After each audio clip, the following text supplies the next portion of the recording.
today we're very happy to have George Efstathiou here.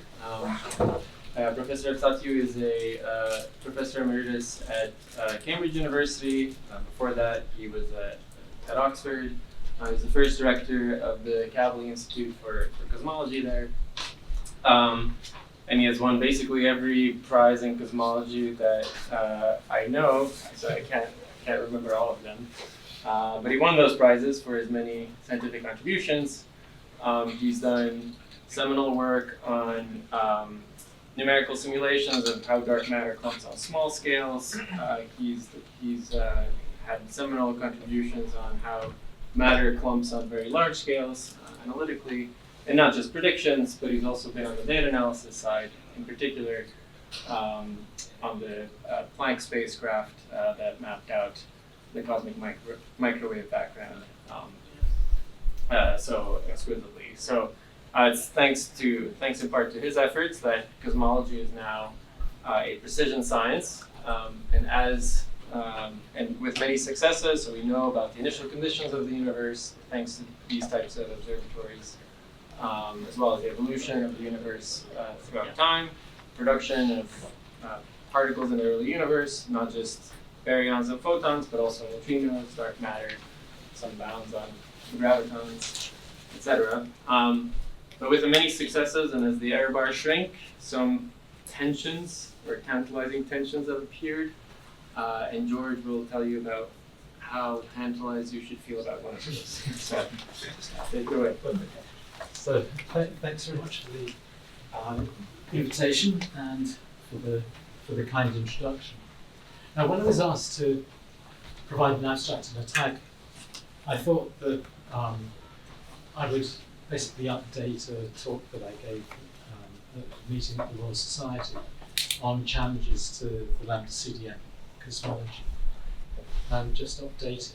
But I've got so annoyed at seeing one or two papers on DESI every day that I decided that I would focus this talk exclusively on DESI and the interpretation of DESI.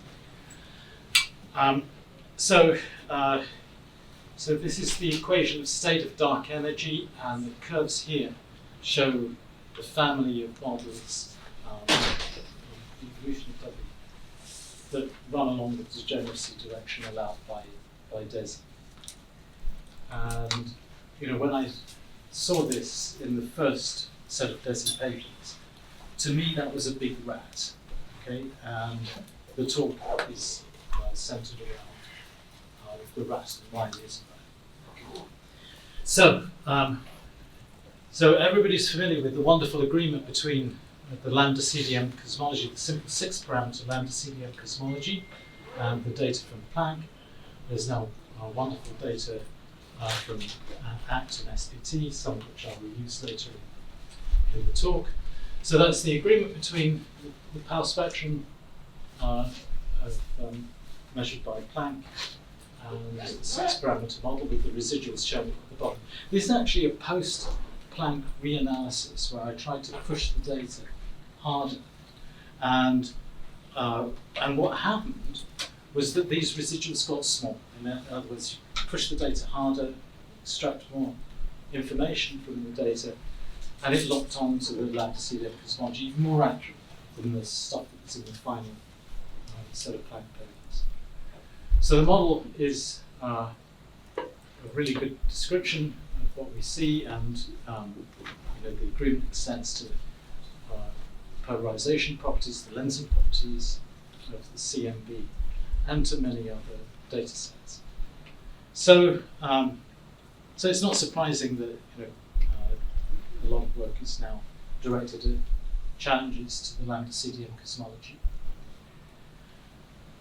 So I'll show you something that I discovered that I think is a challenge to Lambda CDM model, challenges to cosmology, and to the whole of science. So just have a look at this.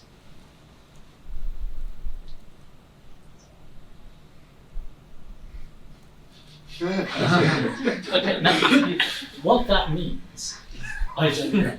It's not a good fit. So, Not a good fit. I found it disturbing that it was as good as this CMB patterns on this guy. But in any case, this administration is a big challenge. Was he fund it more now? Well, is that supposed to be the face of God, or?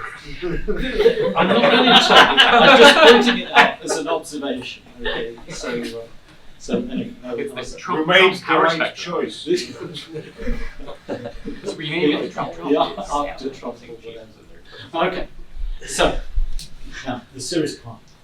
Everybody, I think, is familiar with parameters constellations. They provide the remnants of sound waves imprinted on the matter distribution.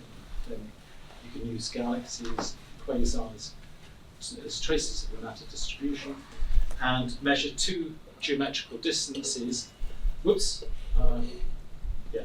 Two geometrical distances. So this is the co-moving angular diameter distance, the transverse direction, and a Hubble distance along the line of sight.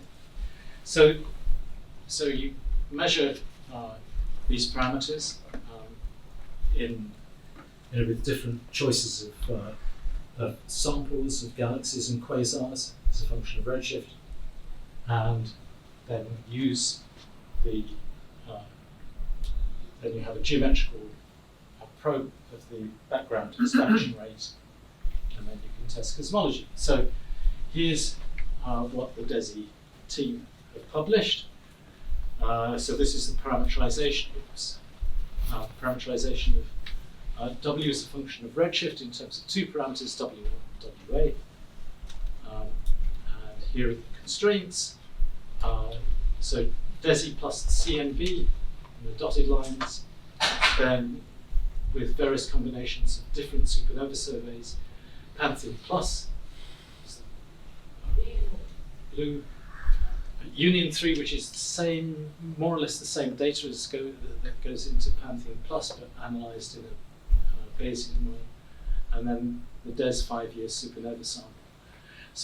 So when you add in the supernova data, you see this pull towards non-zero values of WA, and the cosmological constant is here. So it's disfavored, and that's the interpretation of the DESI people put on it. And they quote the discrepancy in terms of signals that give you an estimate of the odds of a particular hypothesis. So DESI BAO compared to Planck Lambda CDM, they claim that that's a 2.3 sigma tension. So the odds of new physics are around 50 to 1. Then if you add in WA, then the evidence for the tension between the Lambda CDM model and the combination of DESI plus the CMB is 3.1 sigma. And then as you add in the supernova, you see you get increasingly greater significance level of something wanting a departure from Lambda CDM. So by the time you use the DES 5-year supernova, the odds against Lambda are now 37,000 to 1. Okay, so basically the claim is that with this data combination, it's a slam dunk. Okay, so the question is, is this interpretation correct? So let me start by looking at the CNB, and so what this is from the CNB is what I call an early universe likelihood. So it's composed of 3 parameters. Theta star is the angular scale subtended by the sound horizon measured by the CNB, and that's very, very accurately determined from the CNB. little omega b, little omega is big omega times h squared, so they're the physical density in baryons, and then the physical density in baryons plus cold dark matter. And so these parameters are also well determined from CMB. And so these are early universe parameters, and this is the covariance matrix from the CMB. So this knows nothing about the late time evolution, and so it knows nothing about evolving dark energy. So then if we then analyze what happens if we allow W0 WA, with that early universe likelihood, then we get something like this, constraints that go like this. Now this is easy to understand. If we allow W0 and WA to vary, there's a massive geometrical degeneracy. Okay, so now you can vary parameters and get exactly the same angular diameter distance to the last scattering surface for different values of the parameters, like the matter density and the Hubble constant. So you're very, very degenerate. You'll see that.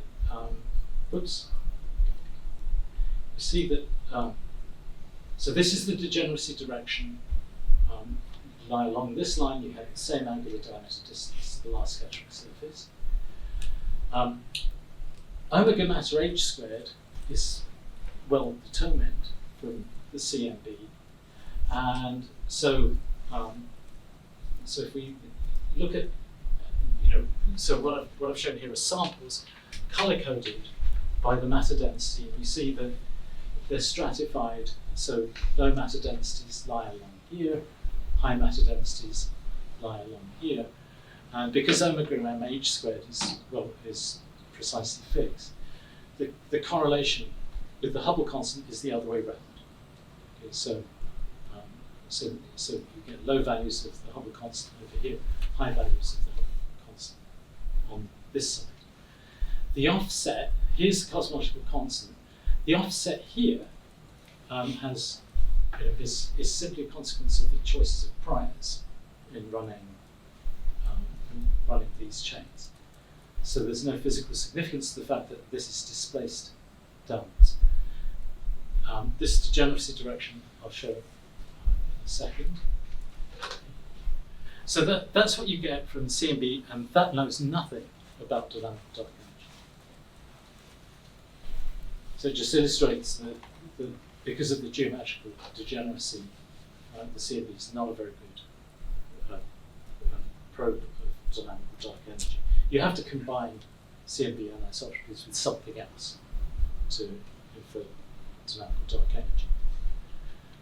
So this is what happens if we add in the DESI data to this early universe likelihood, and this is the pull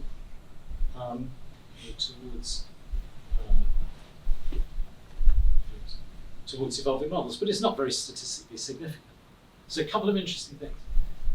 The first is that this points to the cosmological constant, and that's important.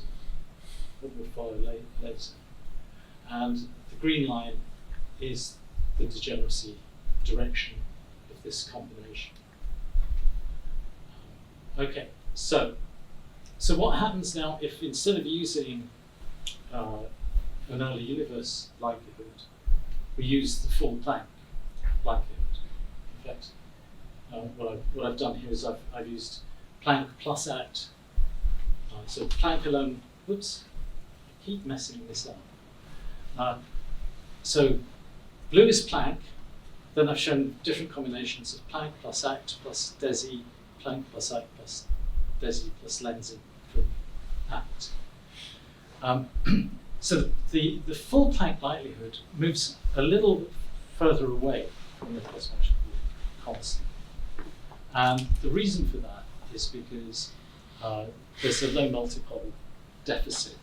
So there's that we've known for a long, long time that the low multipoles don't fit the Lambda CDM cosmology brilliantly well. There's a deficit in amplitude, and that pulls you a little way away from the cosmological constant. But otherwise, it's the same. As the degeneracy direction is obviously the same as in the early universe likelihood. So this feature of the impact of the low multipoles, it doesn't change things at any great significance level because of the cosmic variance on those low multipoles. But you can get similar types of effects if you change the optical depth to reionization. I gather Colin Hill gave a talk about this and must have mentioned this. The optical depth to reionization is a soft number for a Planck. But the most that you can get out of this is sub 1 second shifts. Go from mucking around with the physics of low multipoles or the optical depth. And you can see that this is it looks slightly different from the results that that DESI had, because I've used additional CMB data and it's pulled the solution up, so it's not very significant.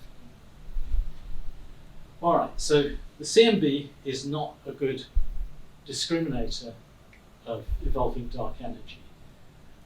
So now let's focus on the DESI BAO. So that green line running through, running through the DESI plus CMB points. This is marching along that degeneracy direction. So there's the cosmological constant, and then these values are almost equally favoured as we go down the degeneracy direction. So then let's look at this. The red lines here show the evolution of dark energy running along the degeneracy direction. The cosmological constant here is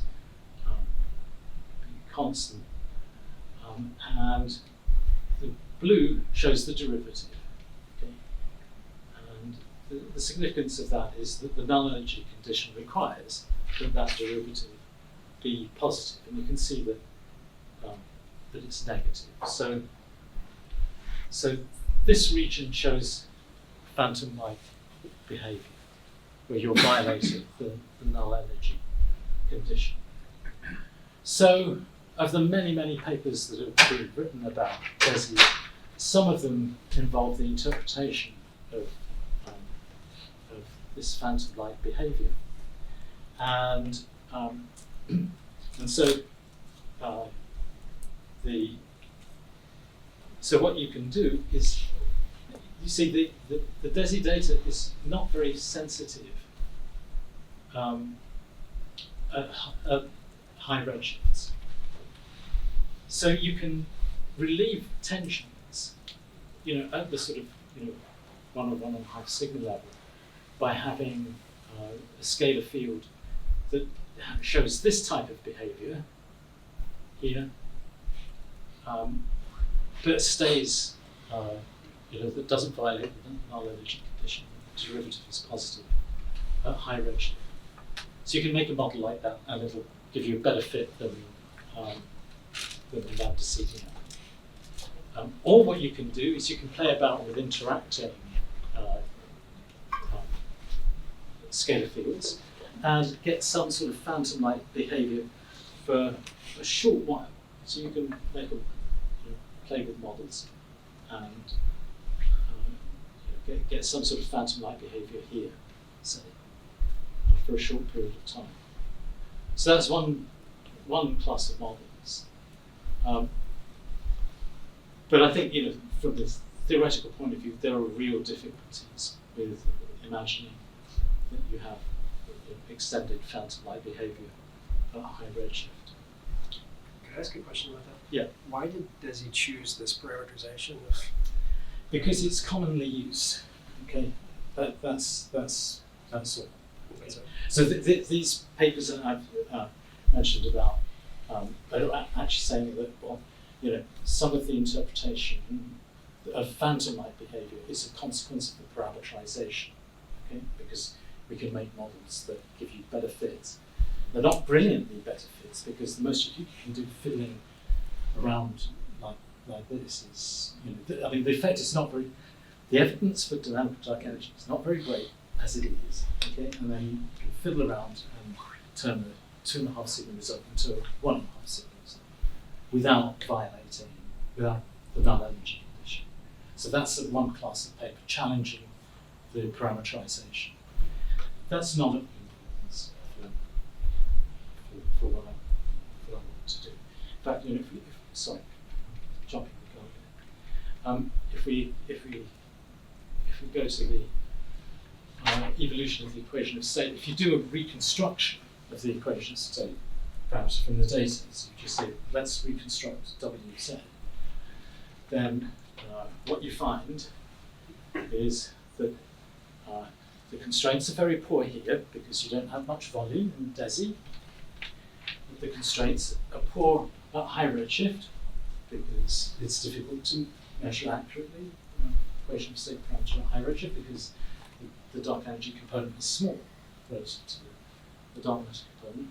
So, so the data are really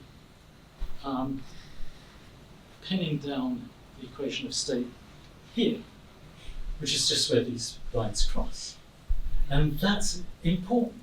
That'll be really important in what I come to say next, that the data are really constraining things around here, you know, corresponding to a redshift of around a half. That's where the data is really constraining things. So that's why, you know, you can play about with scalar field models that don't violate the null energy condition, because the strong violation of the null energy condition is happening here, where a reconstruction of the equation of state parameters is giving you very big errors. Okay, so let's go to the data itself. So you're measuring an angular diameter distance and a Hubble distance, and you can see that these two parameters, these two variables, they're very, very strongly related. They're closely related to each other. And the DESI team show their measurements. This is DESI DR1 is based on 1 year of data. DESI DR2 is based on 3 years of data. So here are the points relative to their best fit. And then here's Planck, the Planck Lambda CDM Cosmology. So showing the angular diameter distance and for the Hubble distance. And so what this is designed to show you is that, you know, the data points are not very well fitted here, or not very well fitted here. There's something going on. Okay, that's the way the results are presented, and that is wrong. Okay, this way of presenting the results is wrong. So why is it wrong? So this shows the constraints on DH and DM for the LRG1 sample. This is the luminous red galaxy sample. There are 2 redshift bins for this. So this is the lowest redshift bin with an effective redshift of 0.5. So this is from the first year data. So these are the errors that the DESI team derive. And the thing is that the errors on these parameters are set by the DESI survey geometry, the number of objects that they've got, so on and so on. But in Lambda CDM, DM and DH are tightly correlated. Okay, so when you look at the constraints from the Planck Lambda CDM cosmology, they lie on a line, on a degeneracy line. Okay? Because in Lambda CDM, DM and DH are highly correlated. Okay? So so the red point here is the best fit. I've also color coded, these are from chains from fitting Planck, and they're color coded, so they're color coded green without polarization data from the CMB, and then purple with polarization data. But basically, they're on a line, and it's infinitesimal thickness. That line. So look at this, and what you see is that the ellipse points to Lambda CDM, which is really interesting. Okay? So most of this area is down here is irrelevant for the Lambda CDM cosmology. And the fact that the ellipse is pointing to Lambda CDM is telling us something. The green point is the best fit from DESI, allowing W0 to vary. Okay, so my contribution to this subject is to rotate this. And that's what it looks like rotated. Okay, so this is very important. It's very important for the interpretation, because now in the rotated variables, if I compare with this variable d per, see there's no error in the Planck Lambda CDM cosmology, so I can compare the observations to theory with zero error. And the physical interpretation of this is that this is measuring the angular, it's giving me a measure of the angular diameter distance to the redshift of 0.51. Okay? So I know in Lambda CDM, and I know the angular diameter distance to the last scattering surface, but now it's the rotation is giving me the expected angular diameter distance. Oops. Sorry, getting awfully confused. The forward button is backwards, and the backwards button is forward. Okay, so that's why I keep getting confused. Okay, so okay, and the distance. So this parallel. So perpendicular distance is no error from Lambda CDM. Parallel distance, the spread, is set by the physical density of matter.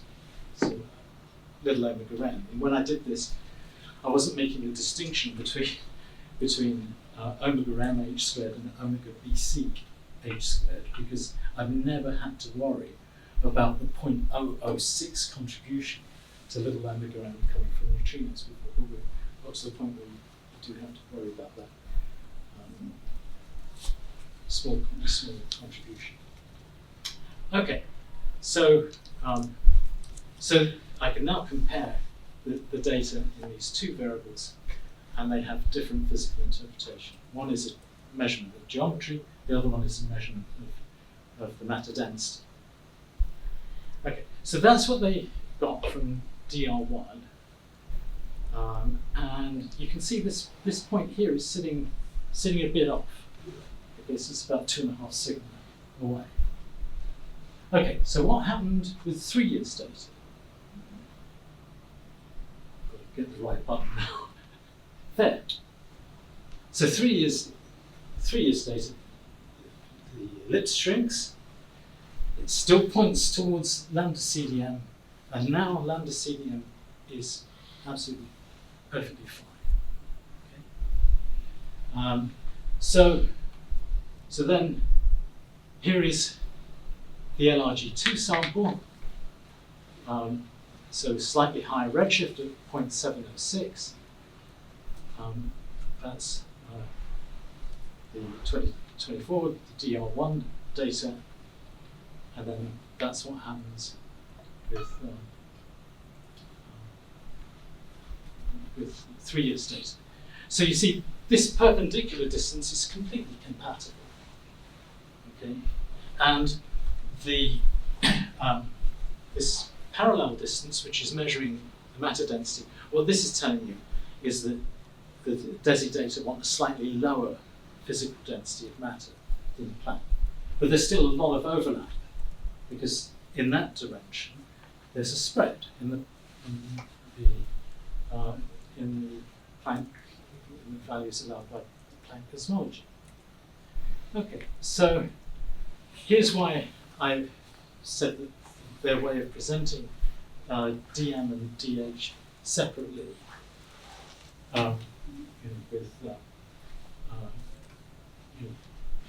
was misleading, because if I want to do the comparison for the Lambda CDM cosmology, then what I have to do is, if I'm comparing the perpendicular distance, then I have to slice the likelihood. So I have to slice the likelihood in a particular way, and then if I compare, and then likewise with the parallel value, I have to put the condition that of the particular value of the perpendicular distance. So then this is the way that you have to slice the likelihood, and that accounts for the pointing towards the Lambda CDM value. Okay, so we can do this, and so this shows the constraints from on dperp. This is measuring geometry from 2024 DR1, 2025. Here's the Planck value with no error, and now this is a proper p-value. Okay, so the really it's obvious by eye. There's no tension there, and this is the LRG2 sample. Again, no tension. You see how the things become tight, considerably tighter after 3 years of data. And it's still compatible with Lambda CDM. And then just to show you the rest of the data, you only really have to worry, if you're doing the comparison with Lambda CDM, you only really have to worry about LRG1 and LRG2, because the rest of the data doesn't constrain you very well. And I'll just show what the constraints look like, so that you believe in that. So that's LRG3 plus the emission line galaxy sample. Emission line galaxy sample of even higher redshift, and how it changes, and the QSO sample, which there wasn't a QSO mission in 2024. Then from the line and alpha forest, that's how the errors shrink. And so here's the picture. So the perpendicular direction,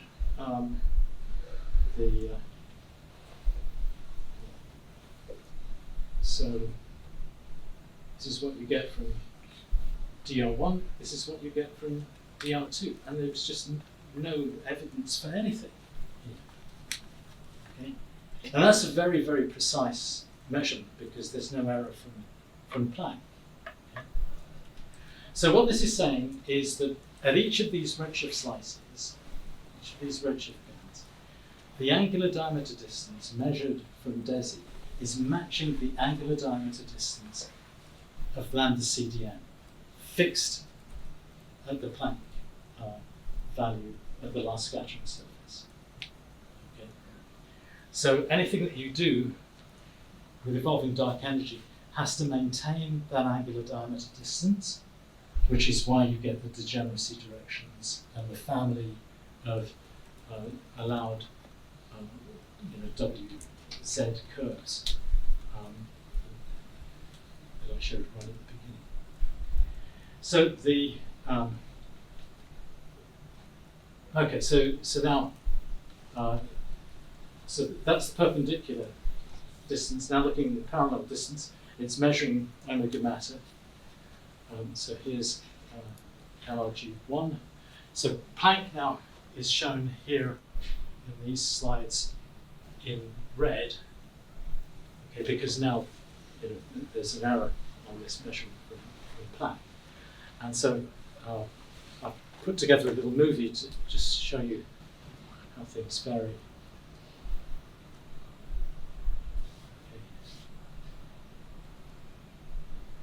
Okay. That's all of the measurements from DR1, and now all of the measurements from DR2. They shrink, and they shrink towards the Lambda CDM value from Planck. So here's what it looks like. Now you have to worry about the error in the Planck measurements. I've shown 1 and 2 sigma ranges allowed by Planck, and then the measurements from DESI converted into a physical density, the matter density, DR1, and then DR2. And look how the errors shrink.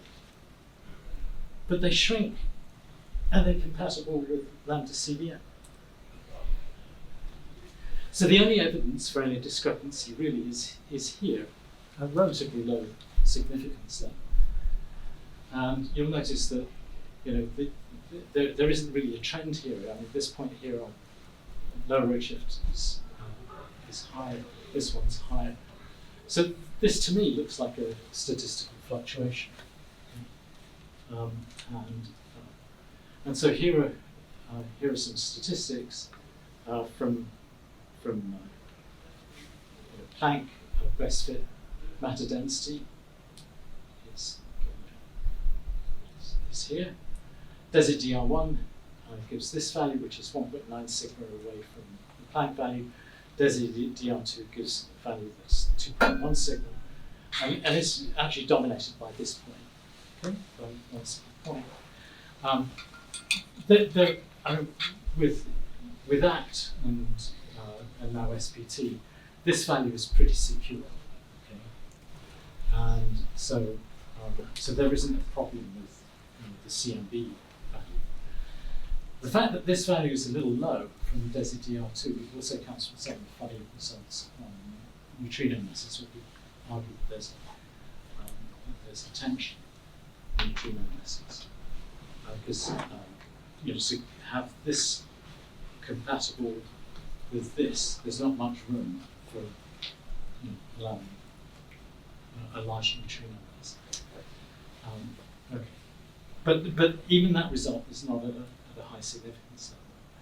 So anyway, so from this, my conclusion is that there just isn't a problem here. Okay, the angular diameter distance is well determined from DESI and from Planck, and it's a beautiful agreement.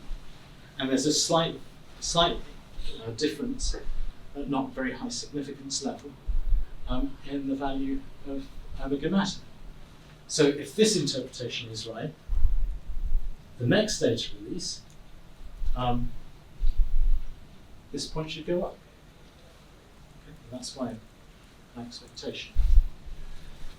Okay, so here are the early universe parameters.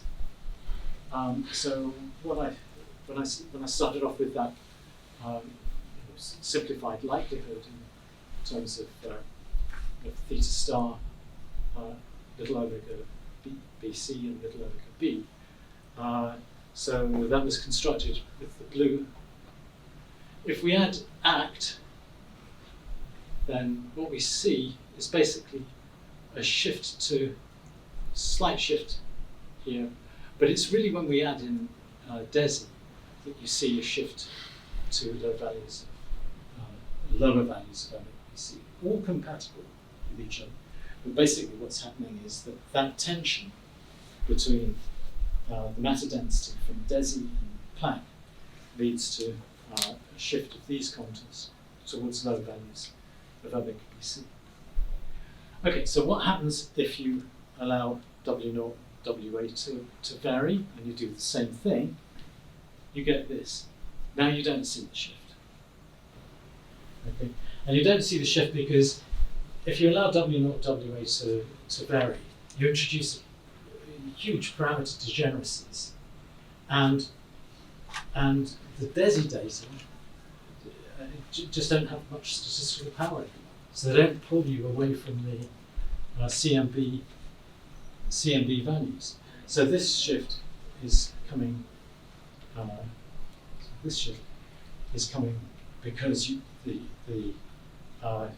if you have the Lambda CDM cosmology, if you assume the Lambda CDM cosmology, then relative to the CMB, DESI carries quite a lot of weight.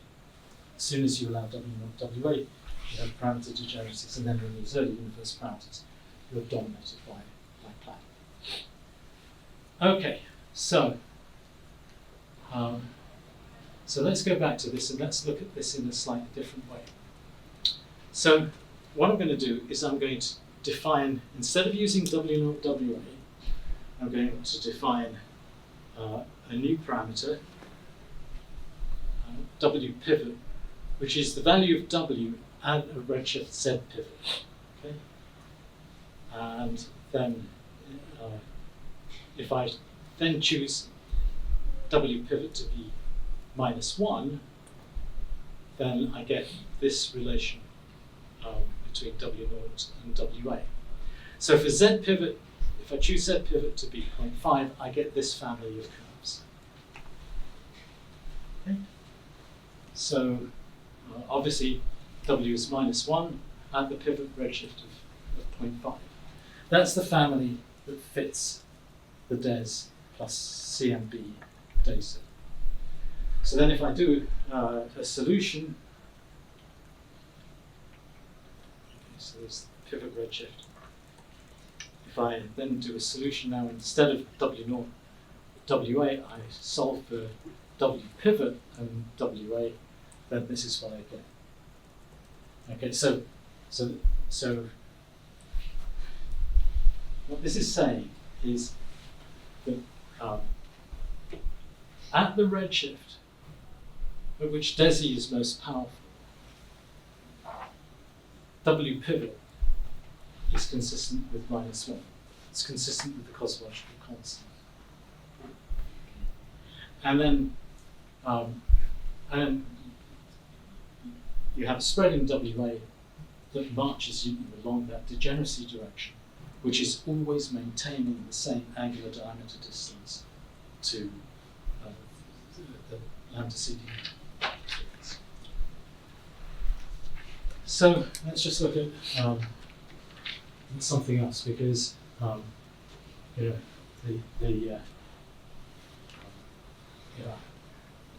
I'm not just criticizing the interpretation of the DESI data. I now want to criticize the way they do statistics as well. Okay? So I want to say something about Franklin-sequence.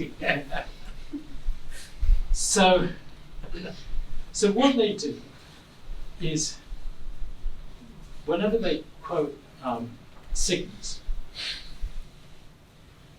what they do, in the case of the previous diagram I showed, you calculate the difference in chi-squared at the maximum a posteriori value for Lambda CDM and then for the best fit.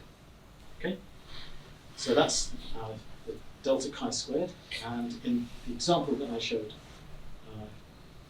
contours that I showed just beforehand, the delta chi-squared is 8. And so I say, well, I have 2 degrees of freedom, and so I'll turn that into a p-value, assuming a chi-squared distribution with 2 degrees of freedom. So the idea is that that's accounting for the fact that I've introduced 2 parameters, which means that I'll get a reduction in chi-squared from fitting the data. So that gives me the p-value. Then I'll look at a Gaussian distribution, and now I have to make a decision: is it one-tailed or two-tailed, and convert that into sigmas. Okay, whoops. So W pivot, WA, the two-tailed comparison. They always quote two-tailed comparisons, even though in some cases the one tail is cut off by priors. So 2.4 sigma versus 2.1 sigma. Okay, so that's the way that they do statistics. But in the example that I just showed, supposing that I say, well, the theory I'm going to compare with now, I'm going to assume that that W pivot is -1. I only have one parameter. That's WA. The delta chi-squared is exactly the same. So it stays at 8. But now I've only got one parameter. And so the significance level, now if I do the two-tailed distribution, it comes out at 2.8 sigma. Okay.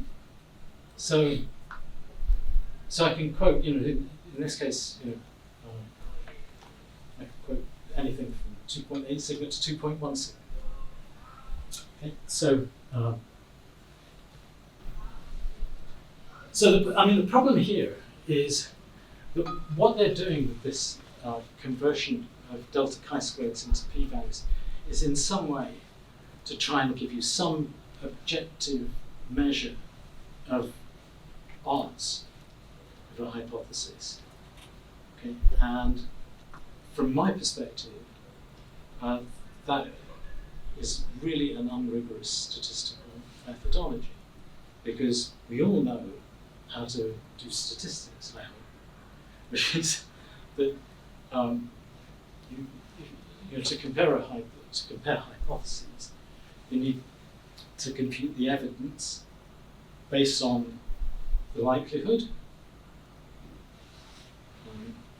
and this integral over the prior and the parameters. So you have to make a choice of prior.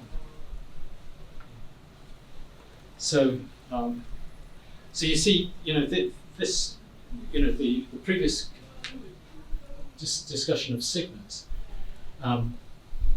the fact that I would quote two different chi-squares for the two hypotheses, that doesn't cause any problem for a Bayesian, because you have to,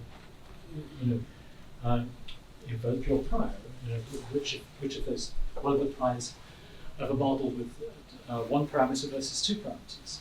At least I think it's reasonable to say that the W pivot is fixed to -1, allowing W to vary is a very odd choice of model, which you have a prior. So I really don't think that you can take sigmas as odds, and the idea that you in some way present your results in a way which looks objective to the uninformed is just not right. So probability is degree of belief. So here goes. This is the sort of my interpretation. If you want to believe in the data show evidence for dynamical dark energy, or even hints of dynamical dark energy, then you have to believe that any model in the WA plane has the same prior probability as lambda. And then, to me, this one is very significant. You have to believe that out of all possible models of evolving dark energy, nature has chosen a model of evolving dark energy that gives you the same angular diameter distance as Lambda CDM, predicted by the CMB, at all redshifts. That's why you get that degeneracy direction. That's why you have to have phantom behavior at high redshift to compensate for the non-phantom behavior, the decay of dark energy at low redshift. So that comes because you're constrained by the angular diameter distance measurements, and the DESI data are very good at constraining that angular diameter distance as a function of redshift. Okay?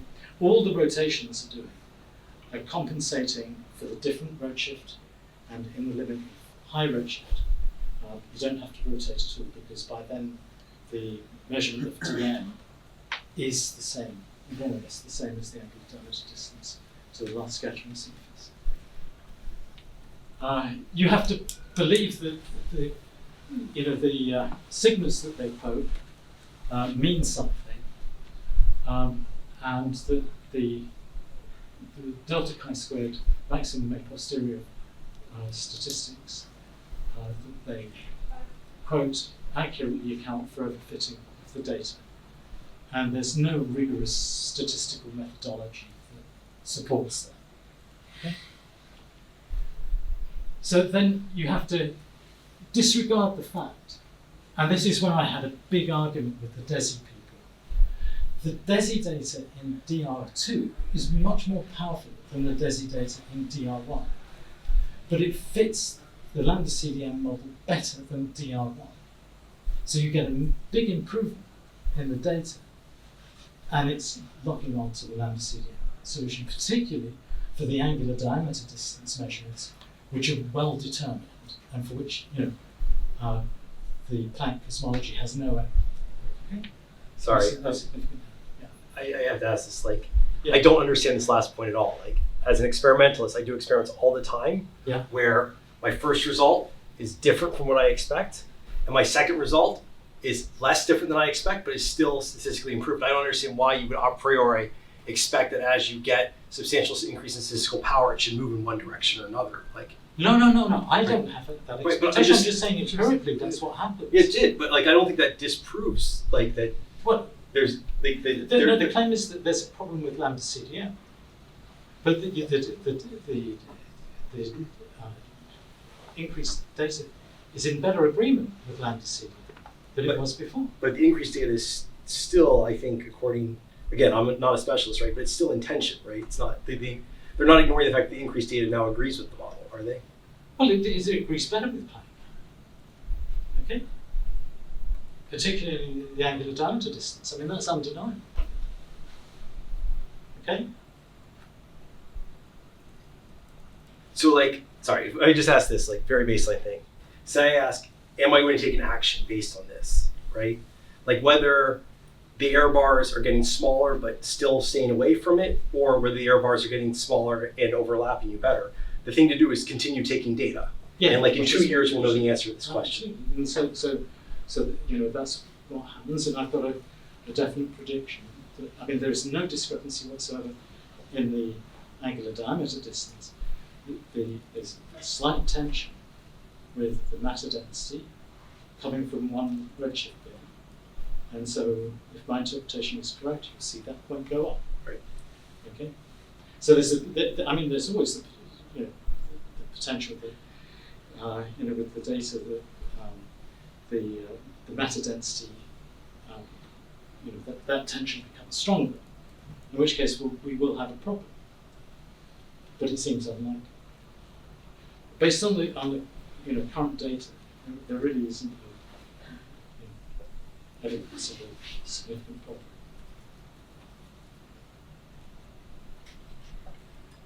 Okay. Again, not my field at all. Yeah. Like Taking more data, right. errors have improved, and agreement with Lambda CDM improves. Okay, so there isn't any evidence from new CMB data for any increase in statistical significance, and in fact, for some well-motivated combinations, the evidence weakens, but the evidence isn't very strong anyway. Okay,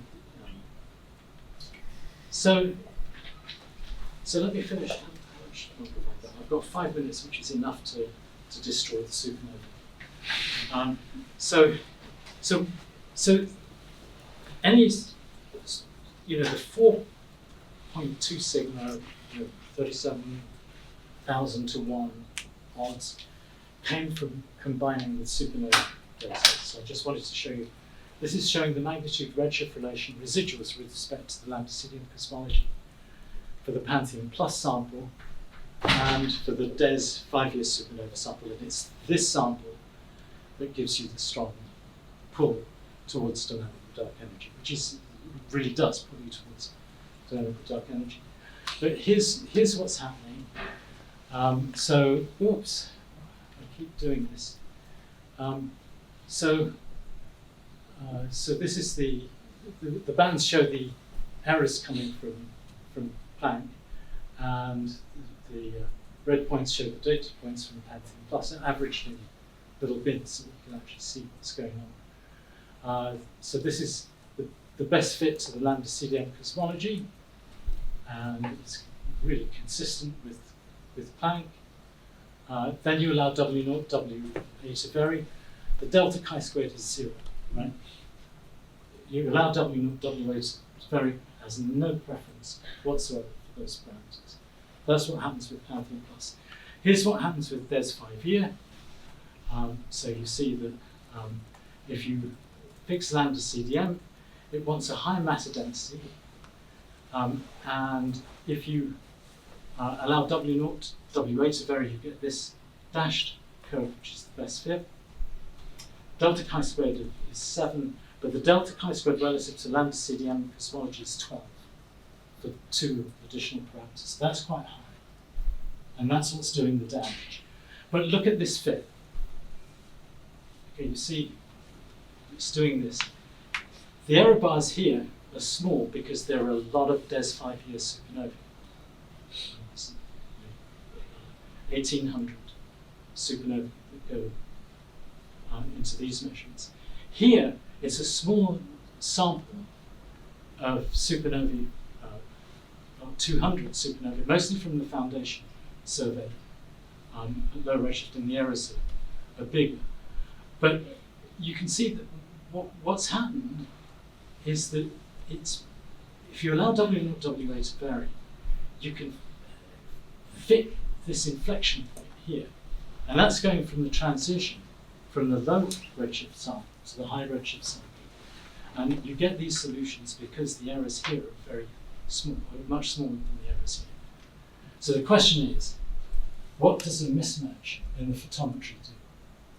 Okay, and so that's what I wrote about. This is showing you in W0 WA space various projections. So 3 parameters: W0, WA, no omega matter. Various projections of just the DESI data combined with Pantheon Plus. Okay, and I think just since we're running out of time, I'll just keep this simple. Just look at the green contours. You combine DESI with Pantheon Plus. This is DESI DR2. Then you're consistent with Lambda CDM. You do the same with DES 5-year supernovae, and you sit away from Lambda CDM. And in this projection, what you see is that the DESI data want you to go to high values of omega matter. And so, and you're separate. There's a separation between the constraints from DESI BAO and from DES 5-year. That does not look good for the consistency of the DES 5-year sample. So, so this is even more acute if I look in WA and W pivot and I compare with the CMB. Because so now this is with the simplified early universe likelihood, as we saw. The data want W pivot of -1, so you're sitting there. And this is where the DES 5-year supernovae data want you to be. So clearly separated. Okay. The response of this from the DESI collaboration was, if we calculate the delta chi-squared from here to here, it's small. And so we put out a prior, lop off all of this region by choosing the appropriate prior. So what that's trying to say, which is a really funny argument, okay, which is the data want you to be down here, but I'm going to choose priors and then believe that in some way this data set is going to tell me something useful between here and here, which is crazy.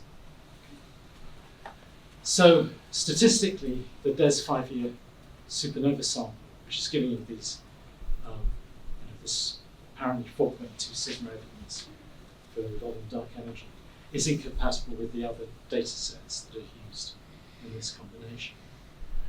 And here is the Pantheon Plus sample. it uses 26 different supernovae samples and then matches the photometry to try and standardize the photometry from different photometric systems so that you can get a magnitude redshift diagram over a large area, a large redshift range. The red points here are the DES 5-year supernovae, and here these are spectroscopically selected DES 5-year supernovae. This is the DES 5-year catalogue, and so now you can see a big difference because it has a small sample, 200 or so low redshift supernovae down here. Then it has a large number of now photometrically selected supernovae with magnitudes that are much worse than the bright spectroscopically selected supernovae that go into Pantheon Plus. And so one of the things that I did was did a direct comparison of the photometry between the Pantheon Plus catalogue and the DES 5-year catalogue. So these are the magnitude differences for the data in the foundation survey, a large fraction of which is replicated in both catalogues. And then for DES supernovae, where in this comparison you can only do it for the spectroscopically selected subset of the DES. But you see the offset here is 0.04 magnitudes. And that difference is enough to account for the pull of the DES 5-year data to evolving dark energy. So, George, I just want to make sure there's enough time for questions after. Yes, sorry. Yeah, well, that's it. Okay, I mean, I won't go into this. This is discussing how what they do for bias corrections and so on, which is part of the reason for this discrepancy. Okay, so just to end. Okay. So here is Clint. Okay, and Clint knows the truth, and he has the most powerful handgun in the world that can clean blow your head off. So the question is, are you willing to face the bullet? There's evidence for evolving dark energy. So I've asked this question to members of the DES collaboration and to other people. Nobody's ever been willing to take the shot. Not even people from DES who've signed papers that are saying that there are odds of 37,500 to 1 in favour of dynamical dark energy. They're not willing to face Clint. Well, he's pointing at you, so what do you say? I know the right answer. Anyway, but that is a really sort of visceral demonstration of the difference between p-values and between degree of belief.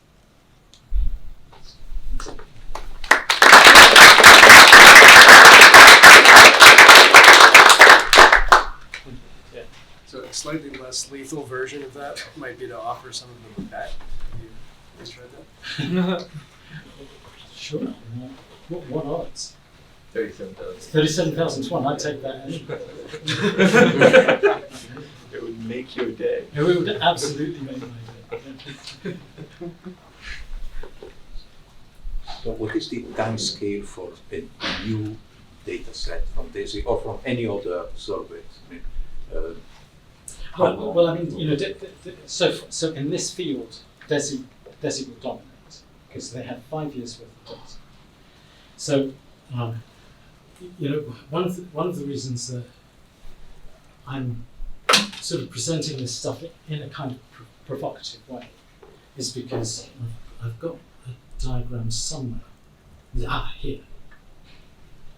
This shows you the degeneracy directions of DESI BAO and the CMB. And you see that DESI degeneracy direction is almost the same as the CMB.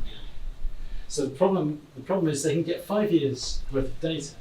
What that will do is it will shrink the blue contours. Okay? And then if they go and combine with supernova data, they're going to get this same answer with 5 years of data. Okay?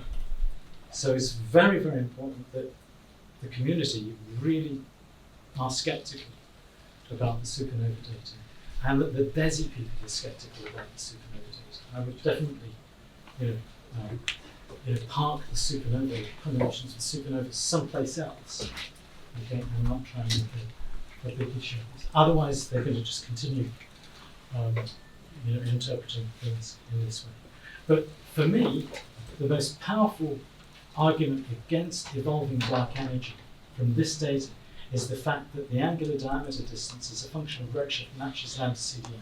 And then it's just an incredible conspiracy theory of nature to then say, evolving dark energy belongs to this family. Okay? The family of models has a name. It's called Mirage Dark Energy. And it was proposed in 2007 by Linda in a paper that never appeared. It was not accepted. I don't know why, but he presented it as a curiosity. Here is a family of models that the CMD can't distinguish. And so it's no surprise to me that the DESI people is interpreting the data in this particular way. But it's just incredibly contrived. Any other questions? If not, let's thank Georgina. I